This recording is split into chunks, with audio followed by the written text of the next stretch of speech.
निगाह उठा करके देखो, पूरी दिल्ली के अंदर आपको एक नीला सैलाब आता हुआ दिखाई देगा।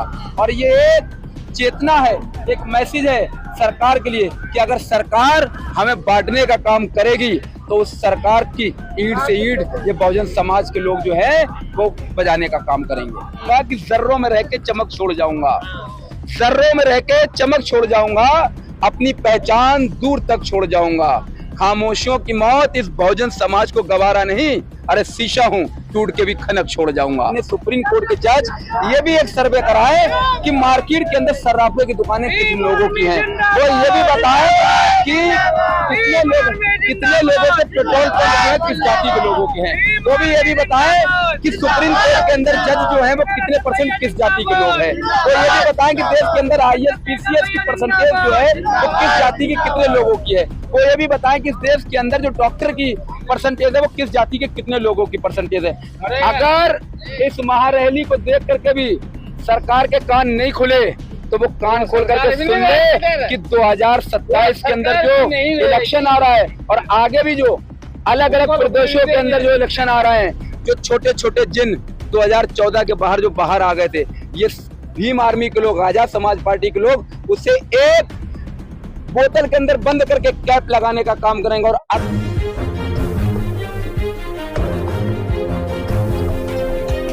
दिल्ली में हम इस वक्त मौजूद हैं इंदिरा गांधी स्टेडियम में, और आज जिस तरह से भीम आर्मी चीफ चंद्रशेखर आजाद जी ने जो 11 सितंबर की कॉल दी गई थी, उसको लेकर के जो है आज पूरे देश भर के बहुजन समाज के लोग, दलित समाज के लोग जो है आज दिल्ली में इकट्ठा हुए हैं। खास तौर से जो कास्ट सेंसस और रिजर्वेशन में क्लासिफिकेशन का जो सुप्रीम कोर्ट का फैसला आया उसके खिलाफ, तो आज आप देख सकते हैं कि यहाँ पर जो है अंदर जो ऑडिटोरियम हॉल है वो पूरी तरीके से भरा हुआ है, और उसके बाद जो है बाहर भी भारी तादाद में यहाँ पर बहुजन समाज के लोग जो है नजर आ रहे हैं।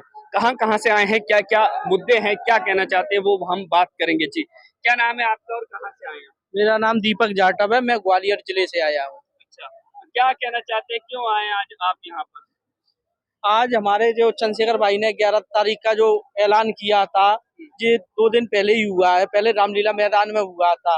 आरक्षण की जो लड़ाई है उसको उनके द्वारा जो किया गया है, तो हमारे यहाँ से 10,000 प्लस जनता आई है ग्वालियर जिले से। 10,000 लोग आए ग्वालियर से? हाँ जी। अच्छा। मैं नईम रजा, मंडल उपाध्यक्ष आजाद समाज पार्टी बरेली मंडल से।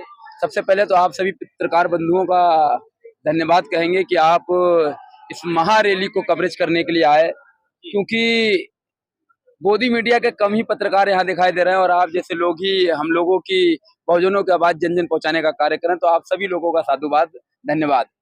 और जो आज भाई ने आह्वान किया था आरक्षण के खिलाफ इस रैली का, तो आप देखते होंगे कि पूरी दिल्ली की हर एक गली कूचे सड़कों पर आपको जय भीम, इंकलाब जिंदाबाद, आरक्षण विरोधी सरकार मुर्दाबाद के नारे लगते हुए आपको नजर आएंगे। तो ये जो आज जनसैलाब आया हुआ है, ये सिर्फ नारे लगाने के लिए यहाँ नहीं आया हुआ है, बल्कि अपने सीनों के अंदर एक दर्द भी लेकर के आया हुआ है। और वो दर्द, ऐसा दर्द कि जिसे सरकार आए दिन कुरेदती रहती है, और बहुजन समाज जो सदियों सदियों से जिसका ऊपर अत्याचार होते चले आए हैं, दबे कुचले समाज जो आज लगभग 78 सालों में कुछ हद तक अपने पैरों पर खड़ा होना सीखा ही था, सरकार फिर इस आरक्षण का वर्गीकरण लेकर के आकर, क्रीमी लेयर लेकर आकर उनके कदमों को, पैरों को तोड़ने का काम करना चाहती है। प्रधानमंत्री ने कहा कि क्रीमी लेयर लागू नहीं होगा, देखिए विश्वास नहीं है आपको? देखिए, आप कौन से PM जी की बात कर रहे हैं जिनके सरकार के मंत्री और वो खुद कह करके बदल जाते हैं कि एक जुमला है। सरकार कैसे कर ले, ये सरकार वही सरकार है जो किसानों के विरोध में एक बिल लेकर के आई। ये सरकार वही सरकार है जो आज दिन मुसलमानों के विरोध में बिल लेकर के आती रहती है।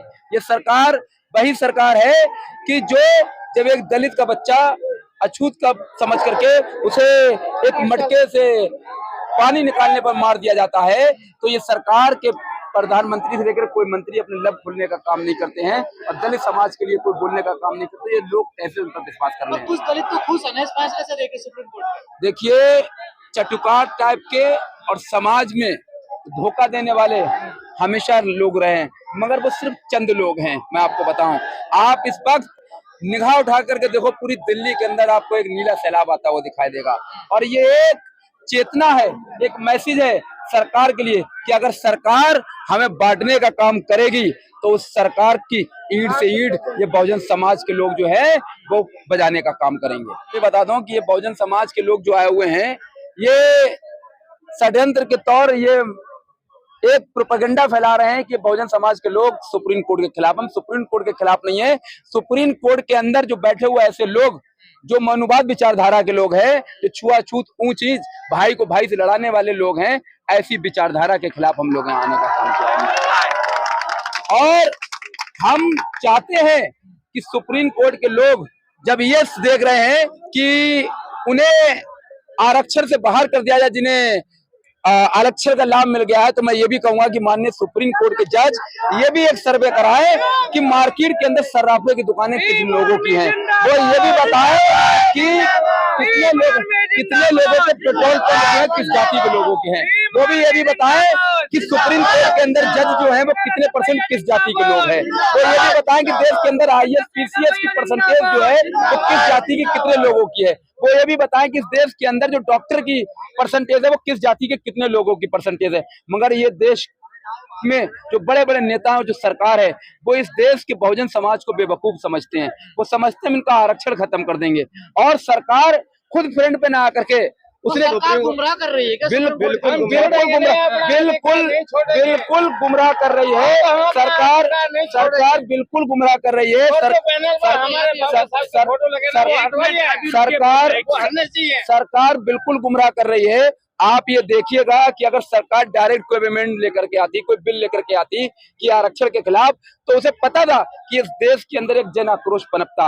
मगर उसने एक मुखौटा लगाया, और उस मुखौटों का नाम जो है वो सुप्रीम कोर्ट है। और सुप्रीम कोर्ट के जजों को आगे कर करके उसके दामन में छुप करके इन दलित समाज के, पिछड़े समाज के लोगों के लिए, दबे कुचले समाज के अधिकारों को निगलने का काम कर रही है। ये जो जन सैलाब आज आया है चंद्रशेखर के कोल पर, इसको क्या कहना है? देखिए, ये जन सैलाब वो जन सैलाब है जिसे मैं एक शेर के माध्यम से ये कहूंगा कि जर्रों में रह के चमक छोड़ जाऊंगा, जर्रों में रह के चमक छोड़ जाऊंगा, अपनी पहचान दूर तक छोड़ जाऊंगा। खामोशियों की मौत इस बहुजन समाज को गवारा नहीं, अरे शीशा हूँ टूट के भी खनक छोड़ जाऊंगा।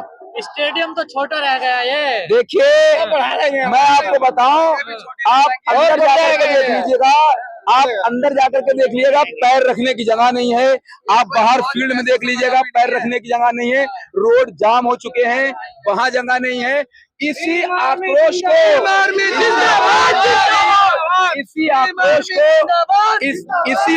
को सरकार को समझना चाहिए कि ये बहुजन समाज के लोग, नीले पटके के लोग, अगर तुम्हें सत्ता में बैठा सकते हैं तो तुम्हें ताबूत के अंदर कैद करके आखिरी कील ठोक करके तुम्हें वहां पहुंचा सकते हैं। बड़े से बड़े तानाशाह का आज कोई नाम लेवा नहीं है। ये वही समाज के लोग हैं, और आप देख लिए उठा करके बहुत से बड़े तामान। और सच में बताऊं आपको, इस बहुजन समाज को कुछ समय के लिए बलगला दिया गया था। परमिशन को लेकर भी बहुत बड़ा ड्रामा हुआ, कभी रामलीला मैदान, कभी जंतर मंतर। परमिशन को भी लेकर बहुत सारी सरकार की तरफ मैं आपको बताऊं कि हमारी रैली रामलीला मैदान में प्रस्तावित थी, और रामलीला मैदान में प्रस्तावित होने की वजह जब हमारी परमिशन कैंसिल हुई, तो उसके बाद में हमारी परमिशन को कराने के लिए यहाँ इंदिरा गांधी स्टेडियम में रखा गया। मगर सरकार एक बात कान खोल करके सुन ले, एक कान खोल करके सुन ले, हम संविधान मानने वाले लोग हैं, हम संविधान से प्यार करने वाले लोग हैं, हम अमन पसंद लोग हैं।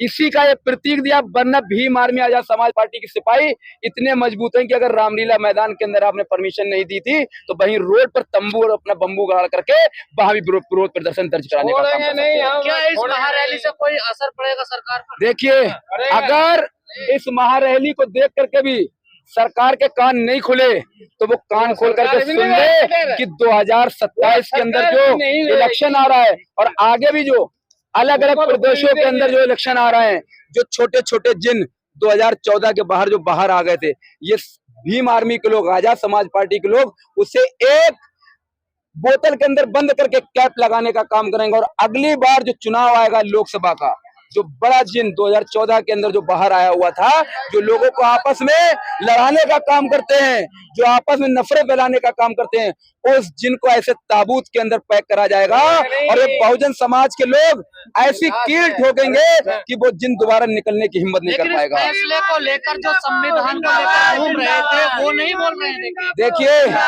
मैं आपको